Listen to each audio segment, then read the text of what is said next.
मेरे प्यारे छात्र, 8वीं कक्षा के प्रथम भाषा हिंदी कक्षा में आप सबको स्वागत है।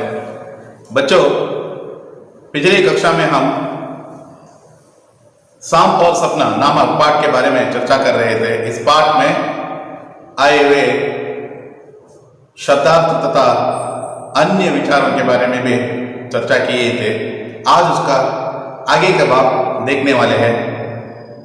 बच्चों, जो पिछली कक्षा में हुआ था उसके बारे में थोड़ा सा पुनर्मनन करेंगे। आखिर क्या हुआ था? राजा ने पहली बार सपने में बिल्ली देखा था। बिल्ली देखने का मतलब,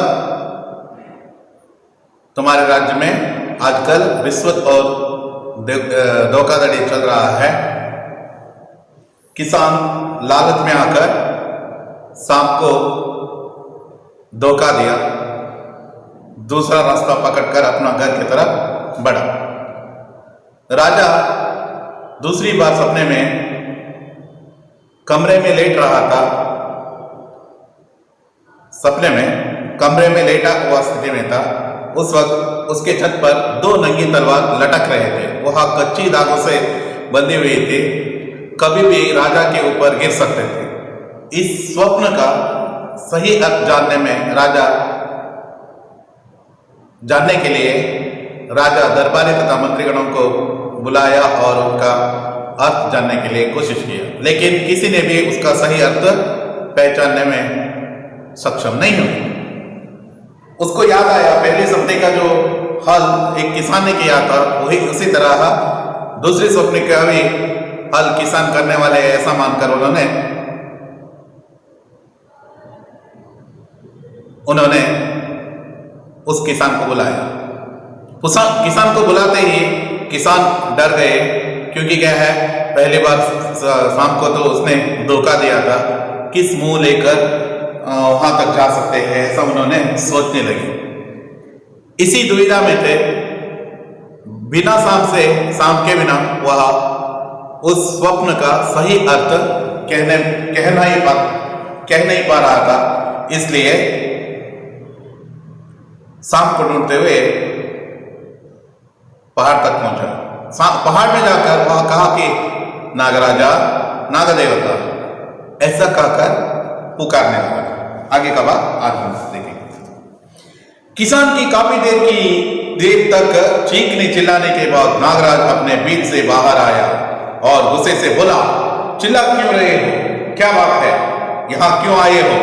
किसान ने हाथ जोड़ते हुए कहा, महाराज, मुझे क्षमा करें, मैं फिर मुसीबत में फंस गया हूं। राजा ने मुझे अपने यहां बुला भेजा है।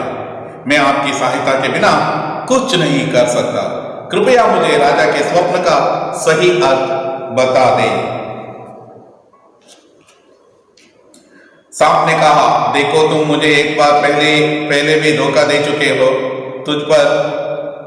मुझे तुम पर विश्वास नहीं होता।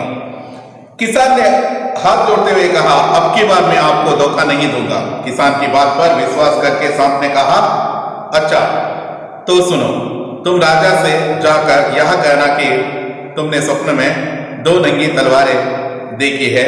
उसका मतलब यह है कि तुम्हारे राज्य के अंदर और बाहर तुम्हारे शत्रु अपने ताकतें बढ़ा रहे हैं। वे कभी भी तुम पर हमला कर सकते हैं, इसलिए तुम्हें अभी से सावधान हो जाना चाहिए और अपनी सैनिक शक्ति को और भी मजबूत कर लेना चाहिए।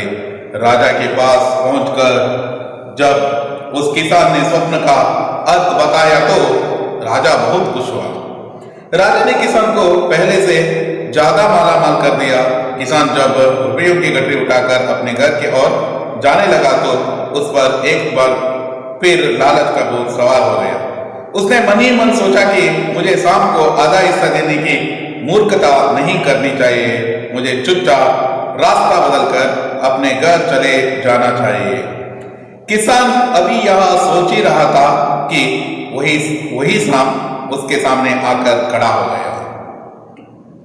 सांप उस किसान से अपना आधा हिस्सा मांगने लगा।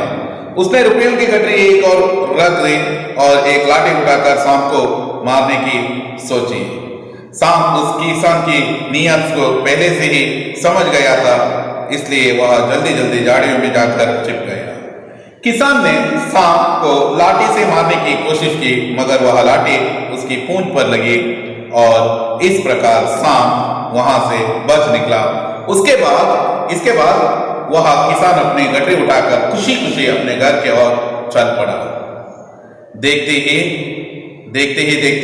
किसान की झोंपड़ी के स्थान पर एक महल खड़ा हो गया और गरीब किसान रईसों की तरह अपना जिंदगी बिताने लगा। इतना हम चर्चा करेंगे क्योंकि क्या है, दूसरी स्वप्न का मदद सांप ने किस तरह किया, दूसरी स्वप्न के बारे में, और राजा ने किस तरह संतुष्ट होकर उसको मालामाल कर दिया, और किसान का नियत एक और बार किस तरह खराब हुआ। इन सभी विचारों के बारे में आज की कक्षा में हम चर्चा करने वाले हैं। बच्चों, घर में भी माता पिता जब भी मौका देते हैं ना, बहुत बार देते हैं, जैसे हम कहते हैं घर में सहिष्णुता का एक जीव है तो वह है मां। आप ऐसे जो गलतियां 1000 बार कर चुके हो, उन सबको मां ने सहिष्णुता भाव से देखे हैं। कभी भी आप पर गुस्सा प्रदर्शित नहीं किए हैं, वह क्षणिक है, ज्यादा समय के लिए नहीं रहता था। और इस तरह रहने वाले, इसी तरह पहले बार धोखा देने के बाद में भी सांप ने किस तरह मदद की, इन सभी विचारों के बारे में आज देखेंगे। किसान पहाड़ में जाकर नागराजा, नागदेवता, वो नागदेवता ऐसे बहुत बार ऐसे पुकारने की आवाज सुनते कहते हैं, किसान की काफी देर तक चीखने चिल्लाने के बाद नागराज अपने बिल से बाहर आया, जहां वहां उसका वासस्थान कहते हैं। एक्चुअली उसका वासस्थान बांबी कहते हैं, बांबी यानी उत्ता ಅಂತ ಹೇಳ್ತಾರೆ। बिल से बाहर आया ಅಂದ್ರೆ ಹುತ್ತದಿಂದ ಹೊರಗಡೆ ಬಂದಿತು, जहां वह रहता था। बिल से बाहर आया, गुस्से से बोला, सांप को गुस्सा आया हुआ है। क्यों गुस्सा आया है? सही पहचाना है, क्योंकि पहली बार सांप ने मदद की थी, लेकिन किसान ने उसको भूलकर उसको धोखा दिया था। इसी कारण से गुस्सा आया है सांप को। चिल्ला क्यों रहे हो? क्या बात है? यहां क्यों आए हो? तुमने तो पहली बार मुझे धोखा दे चुके हो, यहां क्यों आए हो? मैं तुम्हें मदद नहीं करना चाहता हूं, ऐसा कह रहे हैं। किसान ने हाथ जोड़ते हुए कहा, किसान हाथ जोड़ते हुए कह रहा है, प्लीज मुझे क्षमा कर दो, ऐसे कह रहा है। महाराज मुझे क्षमा कर दो, कहता है। महाराज अर्थात यहाँ राजा नहीं है, महाराज यानी सांप है, सांप को संबोधित कर रहा है। महाराज मुझे क्षमा कर दो, मैं फिर मुसीबत में फंस गया हूं। एक और मुसीबत यानी समस्या, अर्थात समस्या, मुसीबत में फंस गया हूं, आप भी मुझे बस बचा सकते हो। क्योंकि क्या है, पहले स्वप्न का सही अर्थ कहकर आपने मुझे बहुत बड़ा इनाम दिलाने में सफल हुए थे। उसी तरह आज की दोबारा मतलब दूसरी बार जो सपने देखे हैं ना, उसका भी मतलब आपको ही कहना है, क्योंकि आपके बिना मैं अधूरा हूं, ऐसा कह रहा है। राजा ने मुझे अपने यहां बुला भेजा है, आने के लिए भेजा है। बुला भेजा है मतलब उपस्थित रहने के लिए कह रहा है, वहां उपस्थित रहने के लिए कह रहा है। अपने मंत्रीगण से कहकर भेजा है कि तुम्हें राजा के यहां आना है। मैं आपकी सहायता के बिना कुछ नहीं कर सकता हूं, आपकी मदद मैं कुछ नहीं कर सकता हूं। वैसे मैं आपके बिना कुछ नहीं हूं। कृपया मुझे आपकी राजा का स्वप्न का अर्थ बता दे। कृपया आप मुझे राजा का दूसरी स्वप्न का अर्थ बता दे। पहले सपना का तो अर्थ बता चुके हैं, दूसरी सपना क्या था? दूसरी सपना, राजा अपने कमरे में लेटा है, उसके छत पर 2 नंगी तलवार लटक रहे हैं वह कभी भी राजा के ऊपर गिर सकते हैं, यह कच्ची धातु से बंधे हुए हैं। इन सभी यह सपने देखा था। इस स्वप्न का सही सही अर्थ बताने के लिए सांप से कह रहा है। सांप ने कहा, देखो तुम मुझे एक बार पहले भी धोखा दे चुके हो, मुझे अब तुम पर विश्वास नहीं है होता। तुम तो पहली बार तो मुझे धोखा दे चुके हो, इसलिए अब की बार आप पर मैं विश्वास नहीं करता हूं। आप विश्वसनीय नहीं है, आप तो धोखा देने के उम्मीद में ही रहते हो। किसान ने हाथ जोड़ते हुए कहा, अब की बार मैं आपको धोखा नहीं दूंगा। अब की बार यानी इस सला, this time I'm not going to make any mistakes. It means आपको धोखा नहीं देने वाला हो, धोखा देने की चेष्टा नहीं करूंगा, ऐसा कह रहे हैं। किसान के बात पर विश्वास करके सांप ने कहा, पहले बार धोखा खा चुके हैं सांप, फिर भी दोबारा ऐसे प्रार्थना करने पर वह विश्वास करके कह रहा है कि सांप ने कहा, अच्छा तो सुनो, तुम राजा से जाकर कहना कि तुमने स्वप्न में 2 नंगी तलवार देखे हैं। तुमने यानी राजा ने स्वप्न में 2 नंगी तलवार देखे हैं। तुम यहाँ जो कुछ भी मैं कह रहा हूं ना, यहाँ जाकर राजा से कह दो, ऐसा कह रहे हैं। उनका मतलब यह है कि तुम्हारे राज्य के अंदर और बाहर तुम्हारे शत्रु अपने ताकतें बढ़ा रहे हैं। तुम्हारे शत्रु है ना, वह अपने ताकत बढ़ा रहे हैं, अपना फोर्स बढ़ा रहे हैं। वो कौन है? तुम्हारे शत्रु है, तुम्हारे एनिमीज। शत्रु यानी दुश्मन कहलाते हैं, ವೈರಿಗಳು ಅಂತ ಹೇಳ್ತಾರೆ, एनिमीज। तुम्हारे शत्रु लोग बाहर, अंदर और बाहर, जो अंदर का शत्रु है ना, वह भी अपना ताकत बढ़ा रहे हैं। जो बाहर का शत्रु है, आप पर अटैक करने के लिए योजना बनाए हुए राजा महाराजा हो, आपको धोखा देने के लिए उपस्थित, आपके राज्य के अंदर उपस्थित कुछ मंत्रीगण हो, कोई व्यक्ति हो, ये सभी अपना ताकत बढ़ा रहे हैं, अपना ताकत मजबूत कर रहे हैं। दूसरा स्वप्न का अर्थ है, अंदर और बाहर तुम्हारे शत्रु अपने ताकत बढ़ा रहे हैं, वे कभी भी तुम पर हमला कर सकते हैं। दोनों मिलकर तुम पर हमला करने की योजना भी बना रहे हैं।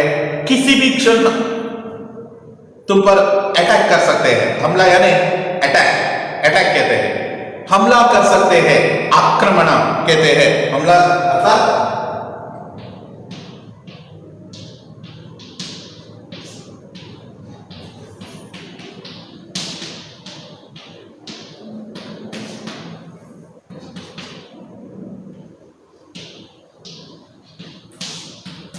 आक्रमण। वे कभी भी तुम पर हमला कर सकते हैं, इसलिए तुम्हें सावधान हो जाना चाहिए। कभी भी तुम पर हमला कर सकते हैं, इसलिए तुम्हें सावधान केयरफुल रहना है। अब से केयरफुल रहना है। 2 विषय है, एक तो तुम्हारे शत्रु अंदर और बाहर के शत्रु तुम पर कभी भी अपने ताकतें बढ़ा रहे हैं, वे कभी भी तुम पर हमला कर सकते हैं, इसलिए तुम्हें सावधान हो जाना चाहिए। अपनी सैनिक शक्ति को और मजबूत कर लेना चाहिए। तुम्हारी जो सैनिक शक्ति है ना, और भी मजबूत कर लेना चाहिए। वेरी इंपॉर्टेंट है। दूसरा जो स्वप्न का अर्थ है, 2 मार्क के लिए पूछते हैं, नहीं तो 3 मार्क के लिए पूछते हैं। स्वप्न में नंगी तलवार दिखाई देने का मतलब क्या है? स्वप्न में नंगी तलवार दिखाई देने का मतलब यह है कि पहला पॉइंट, तुम्हारे शत्रु अंदर और बाहर अपने ताकतें बढ़ा रहे हैं। पहला पॉइंट, अपना ताकतें बढ़ा रहे हैं। वे कभी भी तुम पर हमला कर सकते हैं, तुम पर कभी भी हमला कर सकते हैं, इसलिए तुम्हें सावधान रहना चाहिए, और अपने सैनिक शक्ति को और मजबूत कर लेना चाहिए। 4 पॉइंट है। अपने ताकत बढ़ा रहे हैं, हमला कर सकते हैं, सावधान रहना है, और सैनिक शक्ति को बढ़ाना है। एक और बात, ताकतें बढ़ा रहे हैं, हमला कर सकते हैं, सावधान रहना है, सैनिक शक्ति को बढ़ाना है। इतना ही। सिंपल सिंपल तरीके से आप याद कर सकते हो। देखेंगे चाहिए अत्यंत महत्वपूर्ण है। जिस तरह बिल्ली दिखाई देने का मतलब महत्वपूर्ण है, उसी तरह दो नंगी तलवार दिखाई देने का मतलब भी महत्वपूर्ण है। यहाँ 4 मार्क के लिए नहीं तो 3 मार्क के लिए जरूर होते हैं। सावधान रहना है, आपको भी सावधान रहना है। राजा के पास पहुंचकर जब उस किसान ने स्वप्न का अर्थ बताया तो राजा बहुत खुश हुआ। जो अर्थ इन्होंने बताया है ना, इससे सुनकर राजा इतना प्रसन्नचित्त हुए, इतना प्रसन्नचित्त हुए, बहुत प्रसन्नचित्त हुए। प्रसन्न होकर कह रहा है, देखिए राजा के पास पहुंचकर वह जब उस किसान ने स्वप्न का अर्थ बताया तो राजा बहुत खुश हुआ। राजा ने किसान को पहले से ज्यादा माला माल कर दिया। जो इनाम पहले दिया था, जितना इनाम पहला दिया था, उनके डबल करके, उससे भी ज्यादा इनाम इन्होंने दे दिया। पहले जो इनाम दिया था उससे भी बड़ा इनाम इन्होंने दिया। किसान जब रुपयों की गड्डी उठाकर अपने घर के ओर जाने लगा तो क्या सोच सकते हो? अब की बार किसान शाम को धोखा देने वाला है, नहीं तो रुपया देने वाला है। शायद आपने सोचा किसान वह रुपया देने वाला है। आप गलत है। नहीं, लालच का भूत आसानी से नहीं मिटते हैं। यह लालच का भूत एक और बार फिर किसान पर चढ़ गया। किसान अब रुपयों की गठरी उठाकर अपने घर की ओर जाने लगा तो उस पर एक और बार फिर लालच का भूत सवार हो गया। ये आसे नोदेला मनुष्य को यदि फ्री ऑफ कास्ट उड़पी में कुछ देते हैं, गवर्नमेंट कुछ फ्री ऑफ कास्ट देते हैं, ऐसा कहा तो सभी आते हैं। मेरे लिए भी चाहिए, मेरे पत्नी के लिए भी, मेरे बच्चों के लिए भी, माता के लिए, पिता के लिए, सबके लिए लेकर आते हैं। वही गवर्नमेंट ने कहा तो आपके घर के मेंबर्स को इतना मनी पे करना है गवर्नमेंट को, ऐसा कहा तो उस वक्त कहते हैं मेरा शादी नहीं हुआ है। ये क्या है? लालच कहलाते हैं। मनुष्य लालच मनुष्य का बुरी आदतों में एक है। देखेंगे लालच भूत सवार हो गया। उसने मन ही मन सोचा कि मुझे शाम को आधा हिस्सा देने की मूर्खता नहीं करना चाहिए। इतना बड़ा इनाम दिया है, यह इनाम यदि मैं आधा शाम को दिया तो आधा होने वाला है, बहुत बड़ा नुकसान होने वाला है। इसलिए उन्होंने सोचा कि जो रुपया मिला था ना, उसने मन ही मन सोचा कि शाम को आधा हिस्सा देने की मूर्खता नहीं करनी चाहिए। मुझे चुपचाप रास्ता बदल कर अपने घर चले जाना चाहिए। जिस तरह मैंने पहली बार किया था, रास्ता बदल कर गया था ना, उसी तरह में मुझे अब की बार भी वैसे ही करना चाहिए जो पहली बार किया था। शाम को तो मेरा घर का पता नहीं है, इसलिए जो यहां करता हूं ना, यह सुपर मेथड है, ऐसा उन्होंने मान लिया। मुझे चुपचाप रास्ता बदल कर ही अपना घर चले जाना चाहिए। किसान अभी यहां सोच ही रहा था कि वही सांप उसके सामने आकर खड़ा हो गया। जिस सांप ने उसको मदद किया था, जिस सांप ने उसको रुपयों की गठरी मिलने में सहायता की थी, वह सांप अचानक उसके सामने आकर खड़े हो गए। और सांप उस किसान से अपना आधा हिस्सा मांगने लगा रूल्स के अनुसार, और जिस तरह प्रॉमिस के अनुसार वह आधा हिस्सा मांगने लगा तो उसने रुपयों की गठरी एक और रख दिया और लाठी उठाकर सांप को मारने की सोची। वह रुपयों की गठरी जो मालामाल दिया था ना, जो रुपया दिया था ना, उसको एक और रख दे और वहां ही पड़ा हुआ एक लाठी को उठाकर सांप को मारने की सोची। सांप उस किसान की नीयत पहले से ही समझ गया था। जिस तरह उन्होंने रुपयों की गठरी रखा, स्टिक को उठाया, लाठी को उठाया, उन्होंने सोचा कि शायद यह आदमी मुझे धोखा देने वाला है। समझ गया, जल्दी जल्दी झाड़ियों में जाकर छिप गया। किसान शाम को लाठी मारने की कोशिश की, उसके लाठी पूंछ पर ही लगी और यह लाठी उठाकर उसको मारने के लिए कोशिश की। जल्दीबाजी में सांप वहां से भाग गई, फिर भी वह लाठी उसके पूंछ पर लगी और इस प्रकार सांप उससे बच गए। उसके बाद किसान अपनी गठरी उठाकर खुशी खुशी अपने घर चले गए और घर जाने के बाद में पत्नी के सामने डिंग मारने लगे। देखते ही देखते किसान के झोंपड़ी के स्थान पर महल खड़ा हो गया और गरीब किसान रायसी की तरह जिंदगी बिताने लगे। पहली बार जो मिला था ना, उससे उसका गरीबी थोड़ा समाप्त हुआ था और साथ ही साथ अब मिला हुआ यह मालामाल से और भी ज्यादा इनाम मिलने के कारण से वह थोड़ा सा अपना लेवल बढ़ गया और गरीब किसान अब रायसी की तरह जिंदगी बिताने लगे। और इस तरह दूसरी बार भी किसान ने सांप को धोखा दिया। आगे का बात हम आने वाली कक्षा में चर्चा करेंगे। धन्यवाद।